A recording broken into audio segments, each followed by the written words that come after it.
अभी ओवैसी साहब हंस रहे हैं। ओवैसी साहब, मैं भी थोड़ा साइकोलॉजी पढ़ा हूं, विज्ञान का विद्यार्थी हूं। फिर इनके मन में है कि आपने बदल कर रख दिया।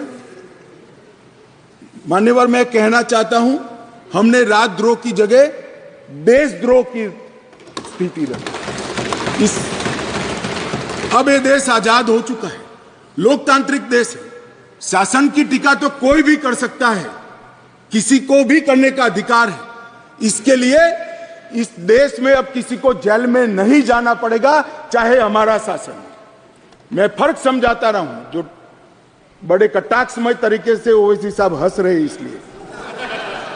मगर इस देश के खिलाफ कोई बोल नहीं सकता, इस देश के हितों को कोई नुकसान कर नहीं सकता।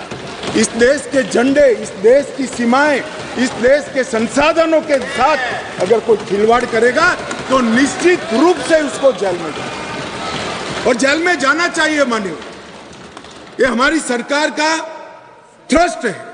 इस देश की सुरक्षा किसी भी की सुरक्षा से सबसे ऊपर होनी चाहिए, सुप्रीम होनी चाहिए, सबसे पहले राष्ट्रपति। इसलिए जो लोग राजद्रोह हटाकर हम देशद्रोह की धारा लाए हैं, इनको अपने विचारों के कपड़े पहनाने का प्रयास करते हैं। इसलिए मैं इस पर डिटेल में बात करता हूं। मान्यवर, आईपीसी 124C, उसमें शब्द प्रयोग था सरकार के खिलाफ की गई बात। मेरी बात ध्यान से सभी सदस्य सुने।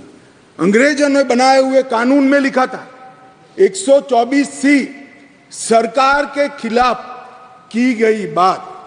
बीएनएस धारा 152 जो इसकी जगह आई है, भारत की संप्रभुता, एकता और अखंडता को तोड़ने वालों पर इस धारा का उपयोग है। वहां सरकार शब्द प्रयोग है, यहां देश है, भारत शब्द प्रयोग है। आईपीसी में आसन या प्रयोजन की बात नहीं की थी। किस उद्देश्य से आप बोलते हैं, किस उद्देश्य से करते हैं, इसकी बात ही नहीं की। करना ही काफी है।